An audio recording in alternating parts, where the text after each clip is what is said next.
Buenas noches a quienes frente a esta lumbre nocturna se apersonan. A lo largo de nuestra experiencia consciente, que en promedio dura 80 años, somos atravesados por sucesos de naturalezas variopintas. La felicidad, la tristeza, el horror, el vacío, son entes que se presentan con mayor o menor frecuencia a nuestra puerta y entran sin avisar.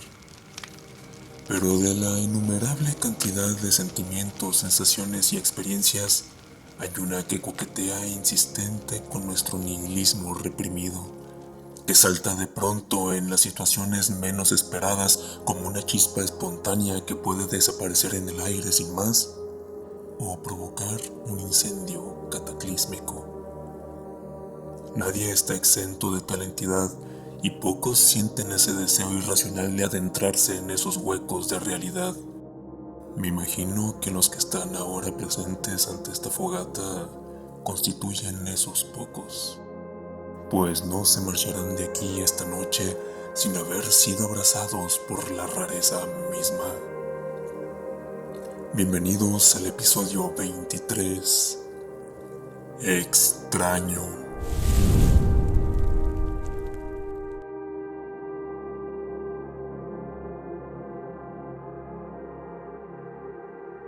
Si damos una ojeada rápida al diccionario para buscar la definición de la palabra raro, nos encontraremos con que se define como algo poco común o poco frecuente, algo extraño, excéntrico. Curiosa palabra, excéntrico, ¿no lo creen? Hace alusión a algo que está fuera del centro o en discordancia con este, ese abstracto ente geométrico que simboliza, para nosotros los mundanos, la estabilidad. Esa incómoda sensación que parece reptar desde un hueco en el estómago y acariciar mórbidamente desde las plantas de los pies hasta la nuca, que se hace presente al contemplar alguna pintura que nos muestra un escenario entre comillas cotidiano, pero que la razón nos susurra que no lo es, pues en él se perciben discordancias ineludibles. Un lienzo enclavado en la realidad que funge de ventana a una versión torcida, pero no imposible, de esta. Esa discordancia que nos causa alarma, ese vacío absurdo, esa pata faltante en nuestra silla de la certeza que evidencia la ignota e inabarcable oquedad del cosmos, de lo que necesitamos apartar la vista de inmediato para salvaguardar la locura. Eso es a lo que llamamos lo raro.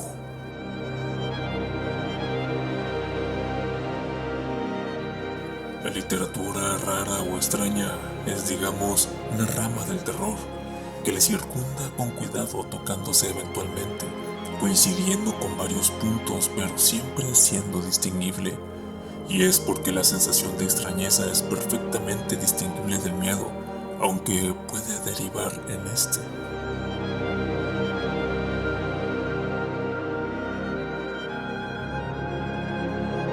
En latín, el vocablo rarus en ocasiones tenía el sentido elogioso de notable o excepcional. Por ejemplo, la expresión rara avis, que se traduce como persona de la que hay pocas, o homo rarissimi ingenii, hombre de un talento excepcional.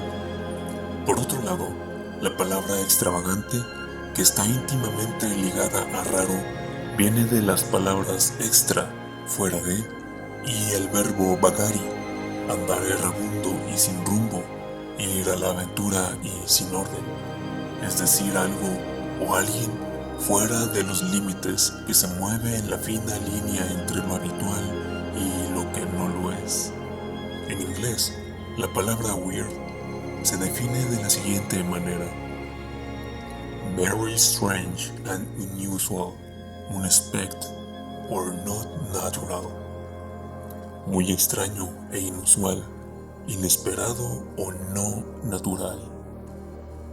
Lo natural, en opinión de un servidor, es aquello que fluye o se lleva a cabo de manera que no hay intervención consciente sobre ello. Por ejemplo, Yo diría que es natural el crecimiento de una planta o la formación de cristales, que implican la sucesión de acontecimientos que no son intervenidos por entes conscientes así. Pero ese es otro tema. Hoy en día, podemos encontrar infinidad de ejemplos de lo extraño. Como muestra podríamos hablar de la teoría desarrollada por Masahiro Mori, conocida como el Valle Inquietante, la cual indica que todo ente artificial, por ejemplo un robot o un modelo en 3D realizado por computadora que posea características humanas, resultará agradable si solo las representa de manera aproximada, pero que conforme se vuelva más y más cercano a la apariencia real de un ser humano, el cerebro parece volverse loco y mandarnos un aviso de que eso, ante lo que estamos presentes, a pesar de lucir como uno de nosotros, no lo es. Y esa sensación extraña brota de nuevo desde nuestras vísceras. ¿Qué decir de las Cursed Images? Esa variación de los memes que degrada el humor presentando una versión podrida de este, echando mano de las imágenes de la cultura pop y ubicándolas en contextos incoherentes o interviniéndolas para modificar su intención, evocando una incomodidad donde buscamos diligentemente un ápice de humor al cual sujetarnos, pero tratando de ignorar la incomodidad del resto. La verdadera esencia de tal material genera un zumbido hueco que resuena fugaz en la conciencia. Es aquí donde sale a la luz una palabra ineludible. Nos referimos al vocablo inquietante. De manera que lo raro es necesariamente inquietante, ya que, por ejemplo, si vemos o experimentamos algo poco familiar, digamos un sabor o un sonido nuevo, pero no nos causa inquietud, no podría decirse que cae dentro de la categoría de lo raro, en el sentido duro de la expresión. Es más bien un raro frívolo. Maurice Levy describe la experiencia de lo weird como la sutil y progresiva intrusión de lo invisible, de lo inconcebible, en nuestro mundo cotidiano, una intrusión que debería ser sugerida más que descrita, por el delicado e imperceptible balance de los signos e indicios adecuados. Es enteramente una cuestión de atmósfera. El horror prospera en lo indefinido.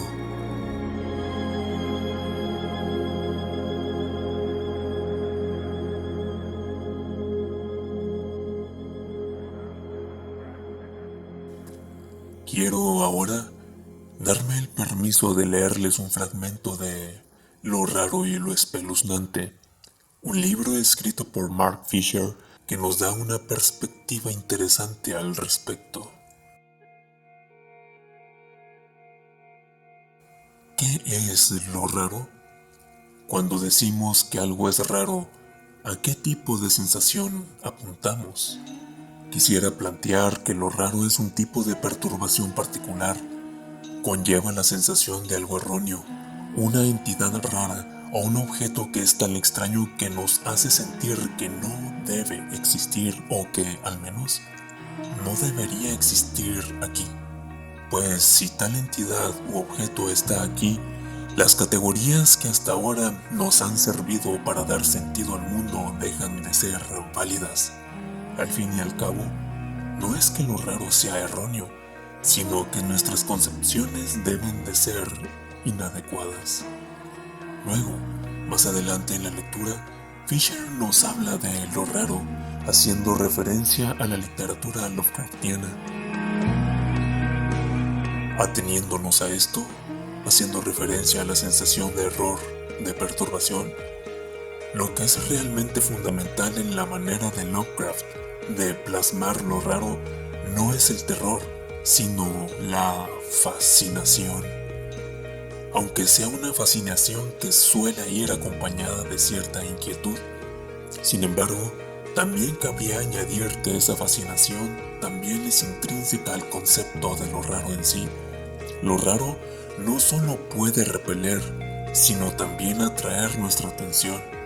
Así, si el elemento de fascinación estuviera completamente ausente en una historia y esta fuera puramente terrorífica, lo raro desaparecería.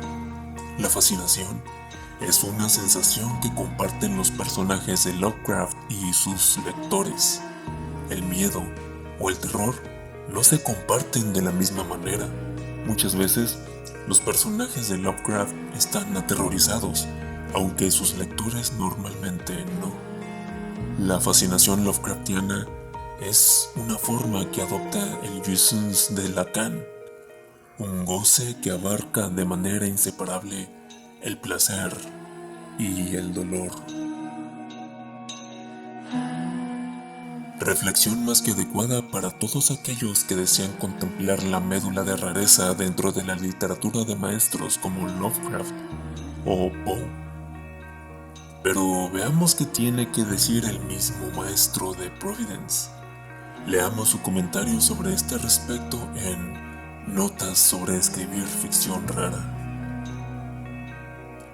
Al escribir una historia extraña, siempre trato muy cuidadosamente de lograr el ambiente y la atmósfera correctos, y pongo el énfasis donde corresponde. Uno no puede, excepto en la ficción de charlatán de la pulpa inmadura, haciendo referencia a las revistas pulp, presentar un relato de fenómenos imposibles, improbables o inconcebibles como una narración común de actos objetivos y emociones convencionales. Los eventos y las condiciones inconcebibles tienen una desventaja especial que superar, y esto se puede lograr solo a través del mantenimiento de un realismo cuidadoso en cada fase de la historia, excepto que tocar la maravilla dada. Esta maravilla debe ser tratada de manera muy impresionante y deliberada, con una cuidadosa acumulación emocional, ya que parecerá plana y poco convincente. Siendo lo principal en la historia, su mera existencia debería eclipsar a los personajes y eventos, pero los personajes y los eventos deben ser consistentes y naturales. En relación con la maravilla central, los personajes deben mostrar la misma emoción abrumadora que otros similares mostrarían hacia tal maravilla en la vida real. Nunca dejes una maravilla por sentado, incluso cuando se supone que los personajes están acostumbrados a la maravilla. Trato de tejer un aire de asombro e impresión correspondientes a lo que el lector debe sentir. Un estilo casual arruina cualquier fantasía seria.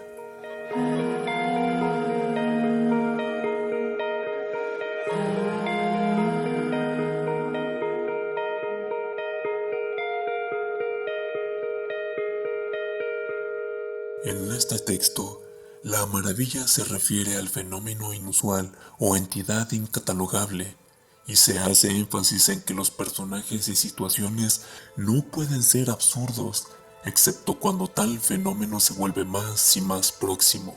De acuerdo con Lovecraft, se debe tener en cuenta que lo raro se mueve dentro de los límites de lo verosímil, es decir, si algo sale de lo verosímil, deja de ser raro a ser increíble.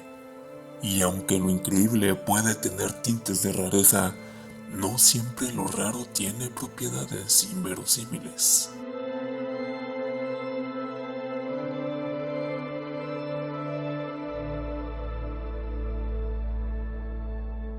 Tras este pseudoanálisis de banqueta, podemos llegar a una conclusión, si no perfecta, bastante orientativa.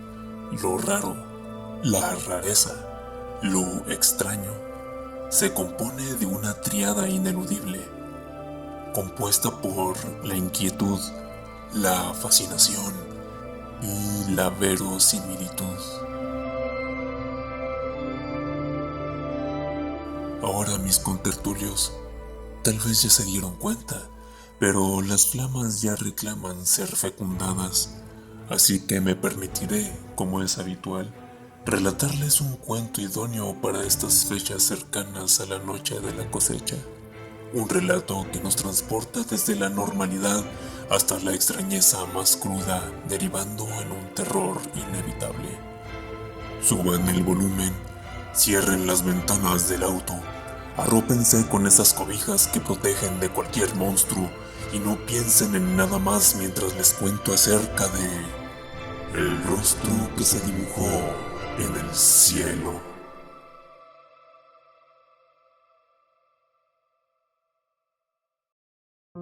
Eran las 12:15 AM del 20 de junio, cuando a las afueras de la ciudad se trazó la primera línea, que más bien debería llamarse un hilo, que aparentaba estar atado a nada y flotante en las alturas. Al principio todos creían que eran nubes delgadas suspendidas atípicamente verticales no muy alto en el cielo. Luego se empezaron a agrupar. Parecían líneas blancas que de a poco se engrosaban y multiplicaban al pasar del tiempo. Por la noche no se veían, pero cuando hubo muchas, las luces de la ciudad y la luna las iluminaban vagamente develándolas entre la oscuridad. Luego de unas semanas ya se podía distinguir un contorno amorfo todavía, pero daba la impresión de tener una forma extrañamente familiar cuando se miraba de reojo. Los meses se hicieron 2. La gente empezaba a murmurar: parece una cabeza. Pero al inicio era solo algo con que comparar aquella anomalía. Las personas se comenzaron a preocupar cuando aquella cosa, grande como una montaña, empezó a dar pistas de ser un cráneo. Aún había quienes no lo creían posible, pero hasta los más escépticos tuvieron que aceptar que era eso cuando el cráneo comenzó a congregar carne sobre sí. Nadie supo cómo reaccionar cuando el aroma a sangre comenzó a inundar el mundo. Las aves carnívoras se posaban encima y se comían el tejido retrasando el proceso, pero cesaron cuando la piel cubrió el rostro, un rostro que, aún sin ojos, parecía mirar al horizonte, sin labios, con los dientes descubiertos, gigantescos y blancos. Quienes se acercan mueren, pero los animales no.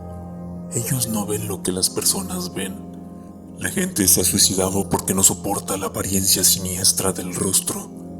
No hay forma de ignorarlo.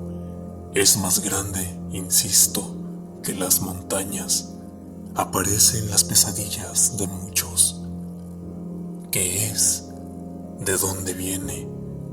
¿Por qué no se mueve? Y 1000 preguntas más, todas incontestables. No hay forma de acostumbrarse a ello. Un año transcurrido. A las 2:15 AM del 20 de junio, el rostro comenzó a susurrar.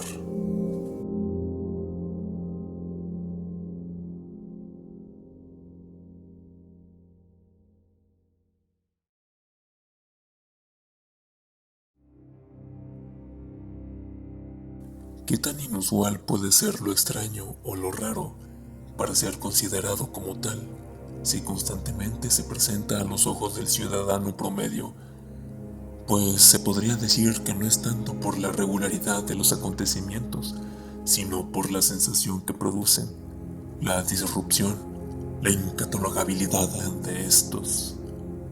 Lo extraño y extravagante que tienta contra nuestra comprensión de lo habitual, lo que discorde en la melodía que conocemos como cotidianidad, los atisbos de lo que no debería ser dentro de lo que es. El momento en que la realidad se escabulle por instantes a través del filtro de la percepción, rasguñando la psique sin nada que se interponga, un rasguño que arde sobre la sensación de seguridad como arde un arañazo sobre la piel, que está ahí, sin presentar gran peligro, pero que no se deja sin entender, pues potencialmente amenaza la integridad física o mental.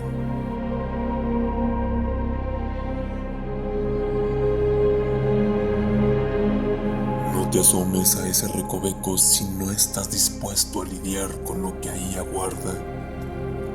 Mientras tu vista no contemple lo que ocupa ese espacio, podrás seguir con la vida común que le es entregada a la humanidad, suponiendo el resto de los días lo que estaba ahí, acertando o no, con aquella curiosidad carcomiéndote, con la posibilidad infinita de cualquier realidad presente. Pero una vez tu mirada se pose en ese hueco, lo que lo llena no saldrá de tu mente jamás, y ni el autoengaño cambiará la verdad ahí contenida.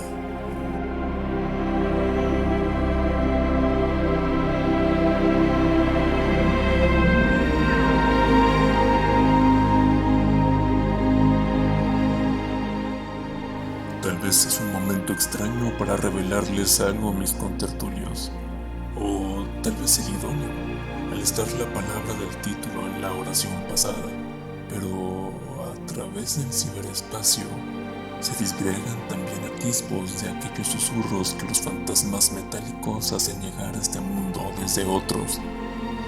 Y no duden que a otros mundos también llegan nuestras ideas mediante las ramas del árbol primordial, resonando en los recovecos de la inmensidad a través de la madera cósmica. No solo en el libro de los susurros, el Sifinomicon, se encuentran estos murmullos ulteriores. A veces es tan solo al alcance de un clic, la vuelta de una página, o a un paso fuera del camino acostumbrado, y con una cucharadita de curiosidad, otros mundos se pueden revelar. Lo sé, qué nefasto hablar de manera encriptada y sin contundencia, pero eso es lo que vuelve divertida a la vida.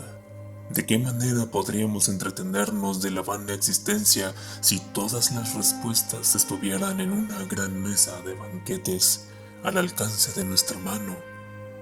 ¿No lo creen?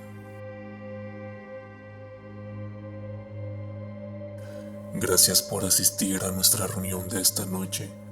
Vuelvan a casa y con cuidado y reflexivos. Apague bien el último la hoguera o adopte al gato de humo que de ella nazca. Y no hagan oídos sordos si en un descuido, en la quietud de la noche y sin sonido, oyen el susurro de algún fantasma de acero. Nos escuchamos cuando las flamas relumbren de nuevo.